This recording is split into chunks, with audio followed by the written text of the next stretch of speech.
రాష్ట్ర వ్యాప్తంగా 1917 సేకరణ కేంద్రాలు అందుబాటులోకి వస్తాయని, రైతుల కోసం 5.40 కోట్ల గన్నీ బ్యాగులు రవాణాకు 17,262 వాహనాలను సిద్ధం చేశామని రాష్ట్ర మంత్రులు నాదెండ్ల మనోహర్, కందుల దుర్గేష్ ప్రకటించారు.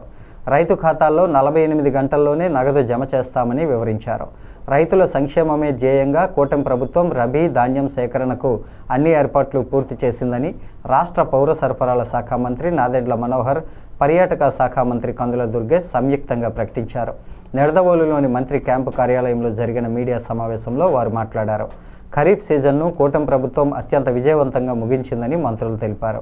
శ్రీ పొట్టి శ్రీరాములు, నెల్లూరు జిల్లా వంటి ప్రాంతాల్లో సాగు ఆలస్యమైనప్పటికీ అక్కడ రికార్డు స్థాయిలో 2 లక్షల మెట్రిక్ టన్నుల ధాన్యం సేకరించబోతున్నామని వెల్లడించారు.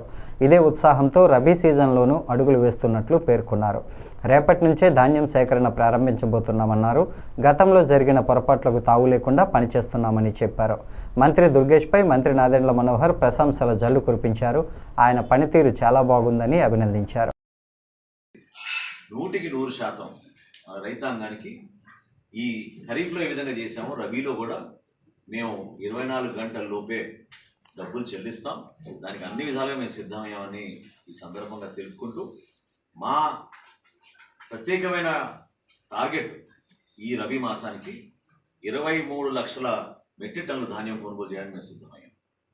ఇది ఎంత గణనీయంగా పెరిగిందంటే, గత 3 సంవత్సరాలు లెక్క చెప్తాను మీకు. రబీలో ఏ విధంగా రైతు కోసం నిలబడిన ప్రభుత్వం అని గొప్పలు చెప్పుకునే వైఎస్ఆర్సీపీ ముఖ్యమంత్రి అప్పుడు జగన్మోహన్ రెడ్డి గారు ఎంత ప్రలోభాలు పెట్టి మోసం చేశారో ప్రజలు కూడా తెలియాలి. 2023 సంవత్సరంలో వాళ్ళు ఆ రోజున రబీలో 14 లక్షల మెట్రిక్ టన్నుల ధాన్యం కొనుగోలు చేశారు. 2024 అంటే 23-24 సంవత్సరం రబీలో 12,64,000 ఆ ధాన్యం కొనుగోలు చేశారు. మా కూటమి ప్రభుత్వం వచ్చిన తర్వాత 19,84,000 మేము గత రబీ మాసంలో కొనుగోలు చేశాం. ఈ రబీ మాసంలో 23 లక్షల మెట్రిక్ టన్నుల ధాన్యం కొనుగోలు చేయడానికి సిద్ధంగా ఉన్నాం అని ఈ సందర్భంగా తెలుపుకుంటూ, రేపటి నుంచి ముందుగా నెల్లూరులో ప్రారంభమైంది.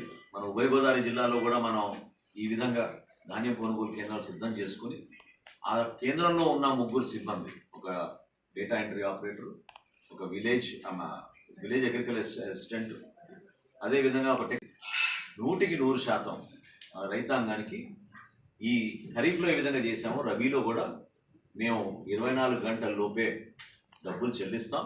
దానికి అన్ని విధాలుగా మేము సిద్ధమయ్యామని ఈ సందర్భంగా తెలుపుకుంటూ, మా ప్రత్యేకమైన టార్గెట్ ఈ రబీ మాసానికి 23 లక్షల మెట్రిక్ టన్నుల ధాన్యం కొనుగోలు చేయడానికి మేము సిద్ధమయ్యాం. ఇది ఎంత గణనీయంగా పెరిగిందంటే, గత 3 సంవత్సరాలు లెక్క చెప్తాను మీకు. రబీలో ఏ విధంగా రైతు కోసం నిలబడిన ప్రభుత్వం అని గొప్పలు చెప్పుకునే వైఎస్ఆర్సీపీ ముఖ్యమంత్రి అప్పుడు జగన్మోహన్ రెడ్డి గారు ఎంత ప్రలోభాలు పెట్టి మోసం చేశారో ప్రజలు కూడా తెలియాలి. 2023 సంవత్సరంలో వాళ్ళు ఆ రోజున రబీలో 14 లక్షల మెట్రిక్ టన్నుల ధాన్యం కొనుగోలు చేశారు. 2024 అంటే 23-24 సంవత్సరం రబీలో 12,64,000 ఆ ధాన్యం కొనుగోలు చేశారు. మా కూటమి ప్రభుత్వం వచ్చిన తర్వాత 19,84,000 మేము గత రబీ మాసంలో కొనుగోలు చేశాం. ఈ రబీ మాసంలో 23 లక్షల మెట్రిక్ టన్నుల ధాన్యం కొనుగోలు చేయడానికి సిద్ధంగా ఉన్నాం అని ఈ సందర్భంగా తెలుపుకుంటూ, రేపటి నుంచి ముందుగా నెల్లూరులో ప్రారంభమైంది. మన ఉభయ గోదావరి జిల్లాలో కూడా మనం ఈ విధంగా ధాన్యం కొనుగోలు కేంద్రాలు సిద్ధం చేసుకుని, ఆ కేంద్రంలో ఉన్న 3 సిబ్బంది, ఒక డేటా ఎంట్రీ ఆపరేటర్, ఒక విలేజ్ అగ్రికల్చర్ అసిస్టెంట్, అదేవిధంగా ఒక